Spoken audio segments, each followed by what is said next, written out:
I'm Gareth. I'm Chris. And we're from Investmint, and this video is to tell you about how we put the power back into the hands of the borrower.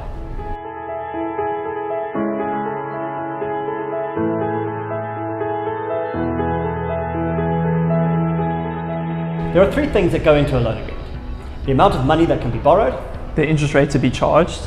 and how and when repayments are to be made. All of these result in some sort of power play between the borrower and the lender, where the borrower normally needs the lender more than the lender needs the borrower. Therefore, the borrower usually just has to take whatever is on offer. We try and look at that slightly differently, in line with our goal of creating an investment community. Firstly, traditional funding is usually given based on your financial results and credit rating, and it is advanced with the expectation that a business will use that credit to generate a profit.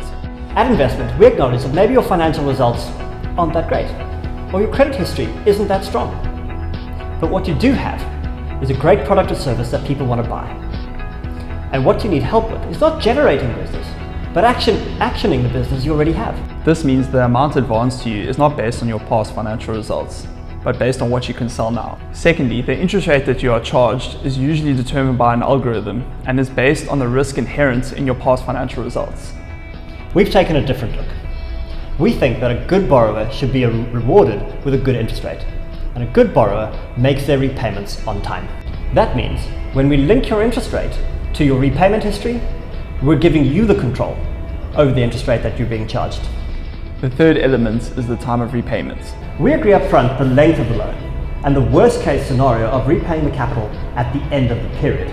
Since loans are linked to a specific invoice or project, we encourage borrowers to match their repayment structure to the cash flows of their project. We therefore give you the choice of repaying the capital after either 1, 2, or 3 months. However, you also retain the right to settle any portion of the capital earlier than agreed. There are no early repayment penalties for doing so, and your interest is recalculated on the outstanding principal amount. We also understand that late payments are a fact of life and sometimes outside of your control. And this is why we've introduced the renegotiate option.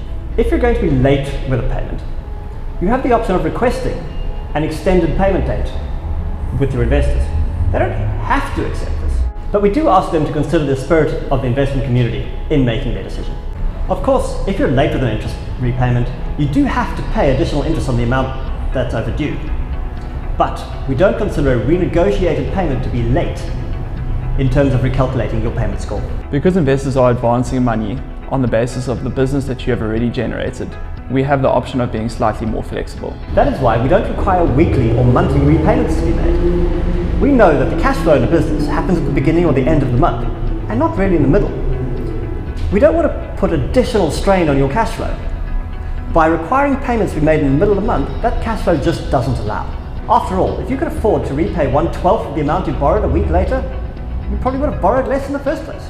We aim to assist borrowers in matching the expected cash flow timings of their projects or invoices. Thanks for watching. If you want to know more, go and have a look at our website, www.investmint.co.za.